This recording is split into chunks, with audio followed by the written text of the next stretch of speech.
The conversation of your life, local, relevant, digital, and always on. America will hear my 2 cents. Elected to serve iHub radio listeners across the desert cities. He calls it as he sees it. Quick question. Now, here's Russ Betts. Someone answer him now! In 1900, the California Development Company, that was the name of the company, it began construction of irrigation canals, and the idea was to divert water from the Colorado River into something called the Salton Sink. Remember, it wasn't a lake at that point. It was just a dry lake bed, so they called it the Salton Sink. They didn't call it the Salton Sea. Well, after construction of the irrigation canals, the Salton Sink became fertile for a time for farmers, and it looked like all was going well.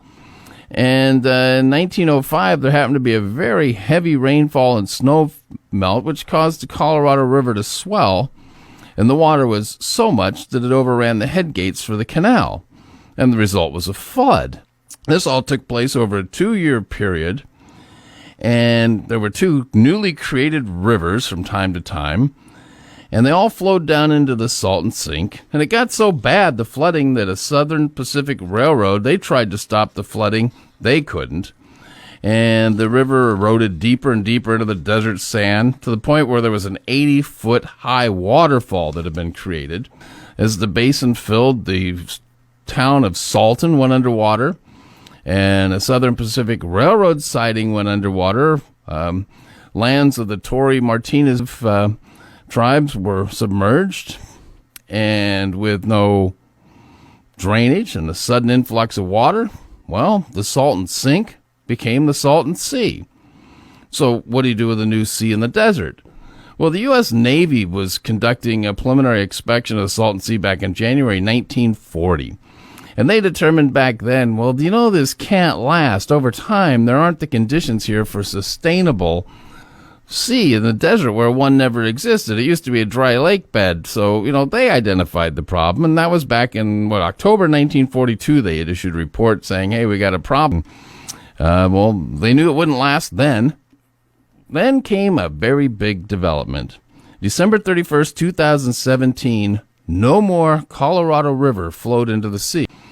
And that water was sent elsewhere. I think San Diego. We got an expert here in the studio that's going to help us sort through exactly where that went and what happened on December 31st. But the question becomes, what do you do? And, the question was first asked or approached back, 63 years ago. Hey, you guys, you got to do something to fix this. Well, it isn't being fixed. Right now, it's almost going on 2 years since the water was shut off to the Salton Sea. And now the question is, what do we do? Well, there's a group out there that's been working on this, and these are some very, very bright people. And I've got one of them here in the studio. Bob Terry, welcome to the Russ Betts Show. Thank you, Russ. Did I get any of that correct in my little summation of the situation? Everything except me being an expert. Okay, no, I'm gonna stick with that one. I'm not gonna accept your correction on that. You guys have been watching this. Once you watch something as closely as you have, at least on the political movement of this and trying to get to a solution, we can call you an expert. So your group's been advocating this solution of taking water from the, we'll say it's seawater. Sea of Cortez. Sea of Cortez. And piping it in. And that plan is to drill down into underneath the sea, actually, get the water from the groundwater, pump it up, and there's all kinds of various different plans and engineers working on that. But we haven't been headed in that direction until recently, and you seem to have gotten some momentum to go that way now. Well, we weren't getting any help from the state, who is really the ones that have to take the lead on this. First off, the state promised to be financially responsible for the restoration of the sea when everyone agreed to the 2003 QSA, that transferred water that would have gone to the sea, gone to farming, and then to the sea to San Diego. So the state came up after 14 years of their 15 years of mitigation water. They estimated in 15 years, if we made up for the water transferred by giving directly from the Colorado River in the form of mitigation water, you got 15 years to figure it out. You'll do something. Well, 14 years came and went before they came up with their 10-year plan, which should have been done 20 years ago. And so in that time, so now it's been 3 years under the 10-year plan, and nothing has been accomplished, except for spending 30+ millions of dollars for administration. No shovels have hit the ground, broken ground, except for formality in this 10-year plan. So the 10-year plan really does not address pretty much anything except for fish and wildlife, because they put it under Fish and Wildlife Department in the state. And human health is mentioned in the plan, I think one sentence near the end. Human health is not their priority.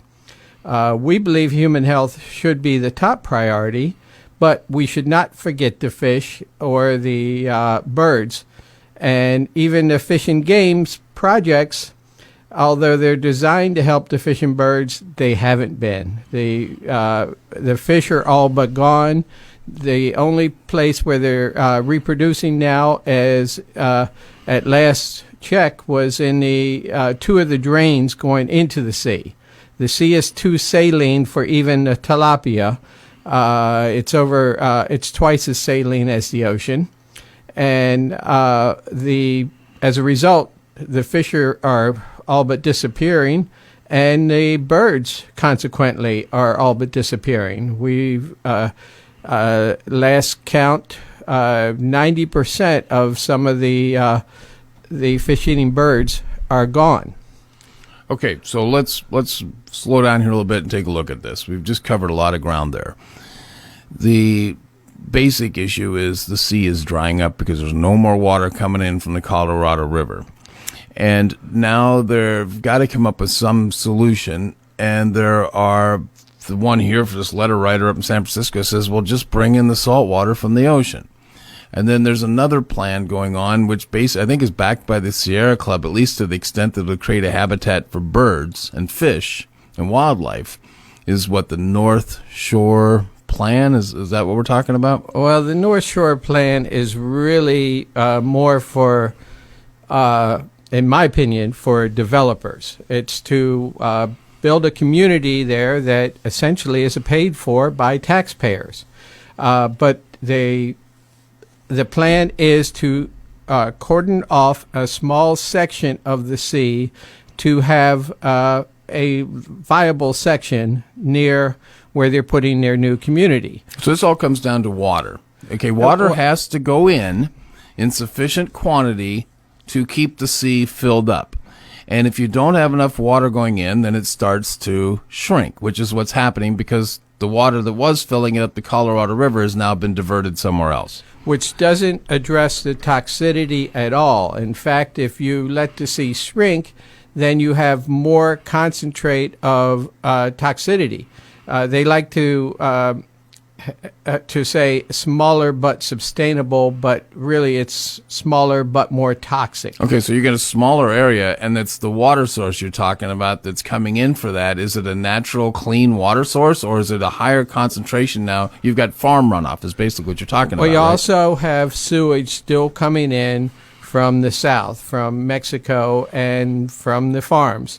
And that needs to be addressed. And that's always been coming in, but the Colorado River was coming in such much higher proportions that it was diluting all that pollution. Well, when you say always, once NAFTA went through and we moved a lot of the factories to Mexico, part of the reason to move them there was no environmental regulations, so they can discharge their waste as well as human waste into the river, which ends up in the Salton Sea. And that is still a problem, and that needs to be addressed. But it's not the focus of our group, which is the Salton Sea Coalition. We're just a group of volunteers, and we can't address all of this.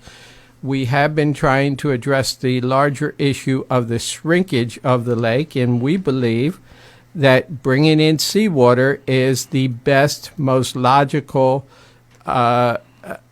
solution.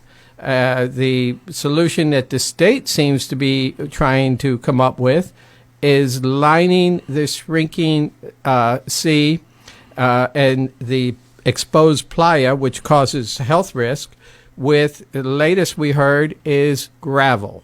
Saying that gravel is cheap, they can get it cheaply, and they're talking last week about 110 square miles of gravel. Now, they tried that up in Owens Lake, and it didn't work because the dust blows in on the gravel, and you start getting dust coming off of the gravel, right? That's part of the problem, yes. But also, you still are not containing the toxicity. Okay, so what you've got is a plan, which is basically a canal around the lake, right? And we're going to go to a break here in just a bit, but we'll continue. But there's a canal that goes around the lake, or the other concept, and this meme that's circulating, I just picked up on, that's circulating around the Coachella Valley these days, is to fill the lake back up to its full level that we saw in the 50s. So we'll look at those and see if those are viable. Are they? Is that basically in a nutshell either fill it up or do a perimeter lake? Is that the options that we're looking at? The perimeter lake is has been kicked around for a while, and it's not really necessarily part and parcel to lining with gravel. Okay, all right, well, we'll get into all that. We'll look at those two options and more, and gravel and everything else when we get back. This is Russ Betts on iHub Radio. We're talking about the Salton Sea with expert Bob Terrian.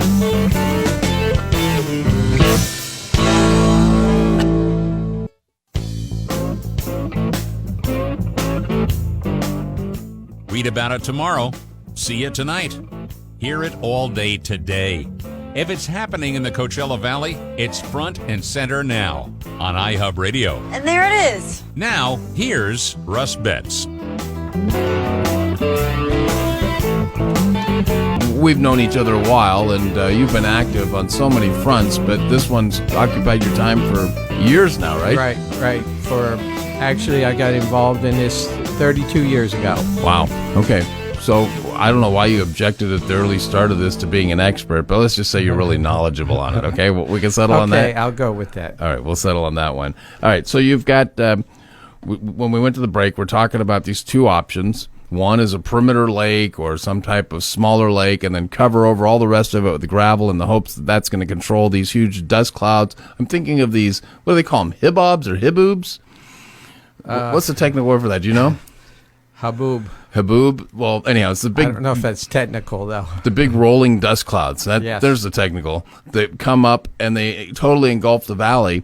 And once you have the Salton Sea exposed and back to the Salton Sink in a dry lake bed that hasn't been a dry lake bed very long, man, the dust that's going to envelop the Coachella Valley and beyond is really going to be something, right? Well, problem is we don't really know what's being exposed. We have some people that we're working with that are trying to get testing on the exposed air. I'd like to see the soil itself tested as it gets exposed. Every time the sea shrinks another 5 or 6 feet, we should be testing what is being exposed before it gets into our air, so we can start taking action. Well, there's no way to stop them. We're going to know what's rolling over us. We're either going to be an annoying dust cloud or an annoying toxic dust cloud, but at some point in time when the wind blows in the right direction, it's going to be an annoying toxic or annoying dust cloud, right? And when it's blowing in the wrong direction, it's going to be doing it to our neighbors. Yeah, well, in any direction. Yeah, but when it blows towards... When the wind blows like it is now... Yeah, the prevailing winds generally go from west to east. Yes. And so people downwind are having all the health problems down there in Imperial Valley. And in Mexico, northern Mexico, and eventually it's going to be Arizona that is going to stand up and say they're going to sue us. Okay, and so the other idea is the vision of, you know what, the best way to control that dust, it may not be perfect, you might be able to get it back to what it was in the 50s, but just fill the dang thing back up, cover it with the ocean water, which will, you know, it's already going to be half as saline, half the saline, thank you, as what it's been. So there's an improvement for a while, and then there's going to be some problem with that. It's not a perfect solution, but it's way better than what's going on, and get it filled up, and you could probably have boating back there again and water skiing, and the resorts come back. So that would be the alternative vision. And a lot of people say, oh, it's not possible, we can't do it, whatever. It all gets into politics at some point in time, right? Yes, but Russ, I want to state that is only a start. Bringing back recreation is a start. This could, if we bring in water, could be the hub of alternative energy for the whole planet. We've got geothermal, we've got solar, we'll have hydroelectric if we're bringing down water from the sea, and it's a natural place to desalinate, maybe the most natural place on the planet, with our power pack that's sitting here naturally. And if we do desalinate enough water, we also have the aqueduct just north of the sea, which serves 113 cities in Southern California. This could be the testing ground for alternative energy. It could be jobs. It could be. It could turn around the entire Coachella Valley, Imperial Valley, and actually, I believe it could be a model for the rest of the planet. So none of this happens without water. That's the first step. Okay, so now the water comes. You can bypass the pollution problem on the new water by going tunneling. The source is underneath the Sea of Cortez, not directly from it, and it's not a canal at first. And then there's different types of engineering plans. GEI engineering came out of the plan, and a company called Binational came out of the plan. And I had talked to those people about a year ago, and they said, oh, it's doable. It's very doable to put this canal in. I mean, everybody knows the canal is possible. We got aqueducts that run all over the place. We take water from Colorado to feed Colorado River to feed Los Angeles. We got water coming down through the Central Valley. It's nothing that we haven't done before.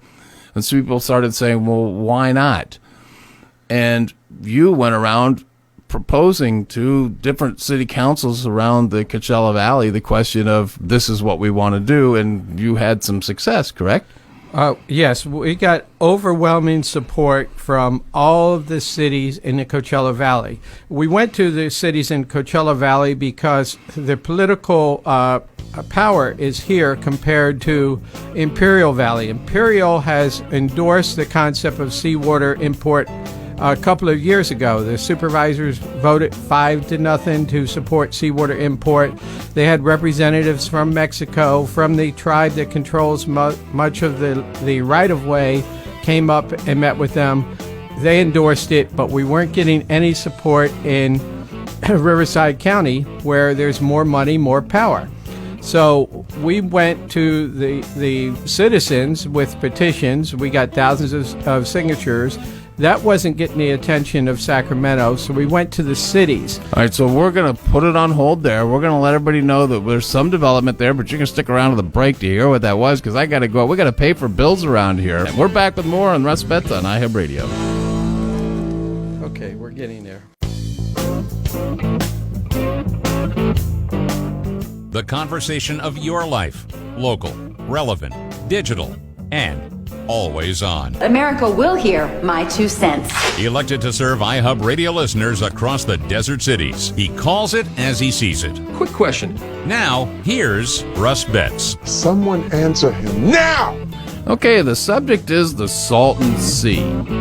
It used to be called the Salton Sink before somebody goofed and let all the Colorado River flow into it and made flooded out a huge area and created what we know as the Salton Sea. And then in the 50s, it wasn't such a bad deal. You had water skiing, beaches, nice recreation area, towns built up right on along the shoreline, and then the water for the Colorado River got cut off in December of 2017, and now for 2 years, the sea's been drying up, and everybody knew it was a problem. It was going to have to get dealt with. It just couldn't survive. They knew that for the last 50 years, but it's taken that long to even get to a solution. Well, now it's at a point where it's in crisis, because I'm predicting that next year, nobody thought it was going to disappear as quickly as it is. And after we get another hot summer and no water going into that and evaporation, And it's already a dead sea now. There's very little fish life. The birds are gone. There's just a couple inlets, as has been explained to us, where there's actual fish life taking place. It's a big, big problem. And so we're here in studio with Bob Terry, who's just, if you're just joining us, we've just detailed all of what I just tried to summarize quickly. And now we're looking at these solutions. And Bob, again, welcome to the Russ Bet Show. Good to have you here. I guess we're looking at, when we went to the break, we were looking at a wraparound canal, or this concept of filling it back up and trying to make a choice.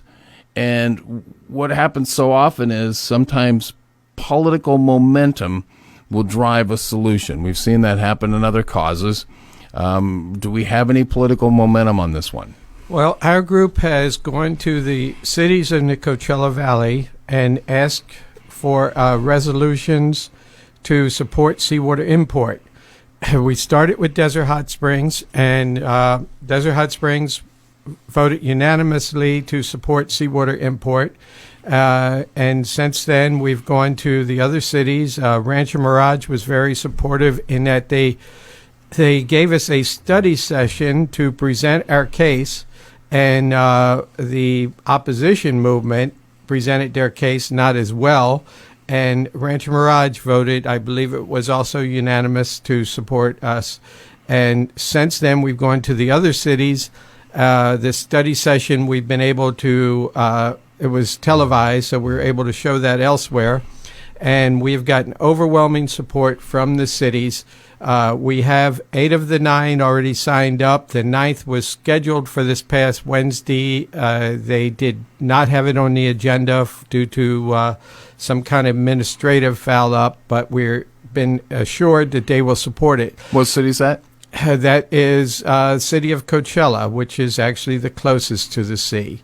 But you've got every other Coachella Valley city now has made a cities. resolution in support of bringing seawater in to fill the sea back up. And once we had 6 cities, we went to the state, to the governor, and to Wade Crowfoot, who is in charge of the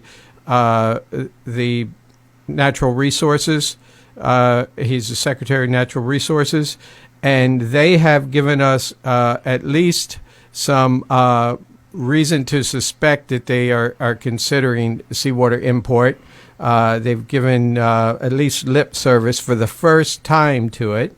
And we're trying to ride that. That's when we had 6 cities. Since then, we've gotten the other cities. And more impressive to me is the Torres Martinez tribe has endorsed seawater import, and they are a sovereign nation who is sitting on the shores of the sea, who actually own much of the land under the sea, and they overwhelmingly supported seawater import. So we're going back to the governor with that information that this is what the people want. This is what Coachella Valley wants. This is what Imperial Valley wants. We've already got Imperial Valley supervisors strongly support seawater import, and IID supports seawater import. This is a lot of work by your group. How many people on your group, the Salton Sea Coalition? It's probably about 15. 15, and they're all doing a lot of very hard, difficult work here. You're not getting paid for this, right? No, we're not. But we feel it needs to be done by somebody, and since no one else is doing it, we're doing it. You know, harken back to Green Path North, which was Los Angeles Department of Water and Power trying to run power lines through the middle of the Coachella Valley instead of using existing corridors. Yes. And it was the same deal. It was the California Desert Coalition and some people up there working really hard. And they followed the same course you did. Get political support, get political momentum. Sounds like you're there. Did you get the Riverside County Board of Supervisors yet? No, we haven't. In fact, we're having the biggest pushback is our supervisor. He has sent his representative to push back in the cities when we're debating the resolutions. Excuse me. They're pushing back against it, and it's just logical. Our position seems to be more logical to the cities. Now, have you got any assembly members or members of Congress to go along with this yet? We have Ralph Reese's support nominally. He has been, in fact, he's scheduling a hearing in Congress on the Salton Sea, which we were discussing yesterday, sending some people to D.C. for that. Well, you need to go back there for that. Well, you're a volunteer group, so you might need some help financially to do that, or you guys got that covered? Not yet, but it's not, a date hasn't been set yet. So, I'm going to make a prediction here. The first time the wind blows from east to west across the Coachella Valley, maybe it's a year from now, maybe it's 2 years from now, and they get these huge dust storms blowing over really bad, way worse than anything we've seen, or you're going the other way, you're going to get pressure from Arizona or whatever else. It's going to be obvious that anybody that's backing some other plan than filling it up with seawater is going to have to come up with a solution to control the dust, and it just can't be done. I don't think it's there. Do you? I don't think so, Russ, but we're not saying that nothing else will work. What we are saying is we've wasted so much time trying to determine some other way that, to me, is not as logical as bringing in water. We should at least be doing the engineering involved in bringing in seawater. Well, that's what all we're pushing for right now. That's what GEI Engineering and Binational said, is they've gone and taken a preliminary look at their own dime. They said they'd spent quite a bit of money to send their engineers down there and map it out, see what was viable, and they've come to the conclusion there is a viable plan. But you don't just go start digging. You got to have engineers, and so that's millions of dollars for that engineering study. It's been estimated between $1 and $1.5 million for the engineering study.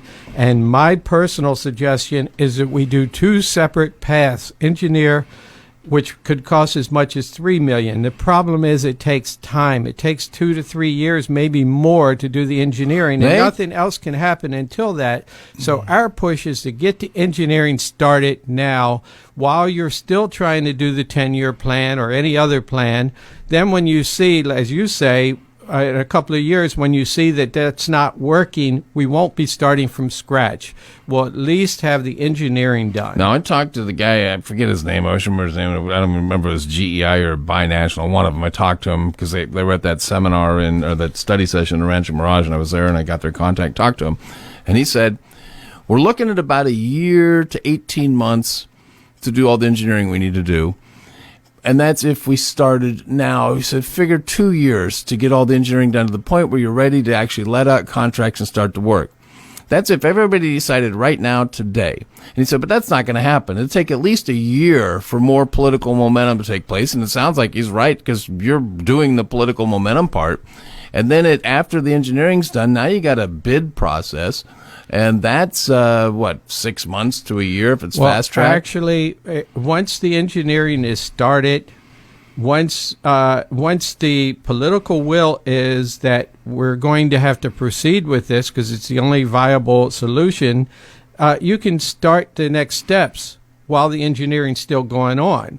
You just can't start building until the engineering is complete. But what he is telling me is 2 years, and then maybe, a couple of years to build it.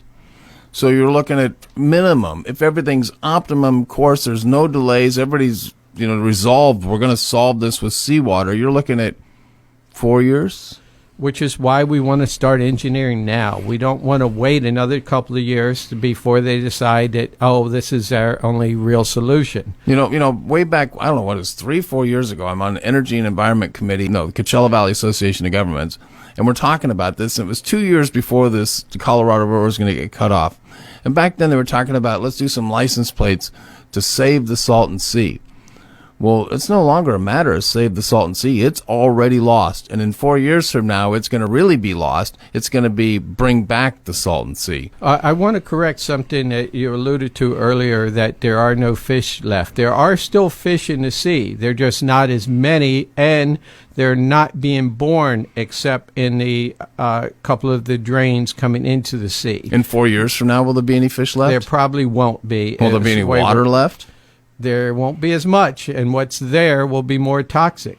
Has anybody taken satellite pictures showing the receding shoreline? I mean, we see them from before. Is it like dramatically different now? It's receding faster than any of the models predicted, yes. And they have been taking pictures. It is receding too fast. And It was receding even before the water cut off the QSA. We knew it was shrinking. We weren't getting enough water to make up for what was evaporating. But the QSA is what had made this so much worse, so much quicker. Otherwise, we had more time to fiddle around with. But once this QSA kicked in, there's just no time left. We've got to do something now. We've wasted well over 20 years. All right, so we got these resolutions from the city, got a lot of political momentum. Who is it that actually makes the decision that says, okay, pull the trigger, get this engineering going, pull that lever, push that button, whatever you want to call it, and let's get this engineering study done so at least we got a shovel-ready plan to go. Who That's is that? going to be our governor. Okay, Governor is he Newsom. on board with this or is he opposed? He has not really taken a stand. It looks like he is considering our position, which is why we're still pushing as hard as we can for him to consider it. Like I say, the engineering is it's expensive to you and I, but to the state, it's not. Not compared to what they're spending already and doing nothing. Okay, Bob Terry, Salton Sea Coalition. Really appreciate you coming in here talking about us. I'm sure we'll be back talking Thank about you, this Russ. one again because it's not going to go away anytime soon. But, man, big thank you to you and your group for the effort that you're putting into this. All volunteer. Thank you, Russ. Just incredible. All right. We'll continue with more. I'm just looking at this thing going, if you've got to solve a problem somewhere and it's got to be with water, you got to figure out where you're going to get the water in sufficient quantity to solve it. And bringing in that much gravel, I got this vision that we could actually bring back water skiing at the Salton Sea again. I hope other people get that vision. I know the coalition does. We're back with more. This is Russ Betts on iHub Radio.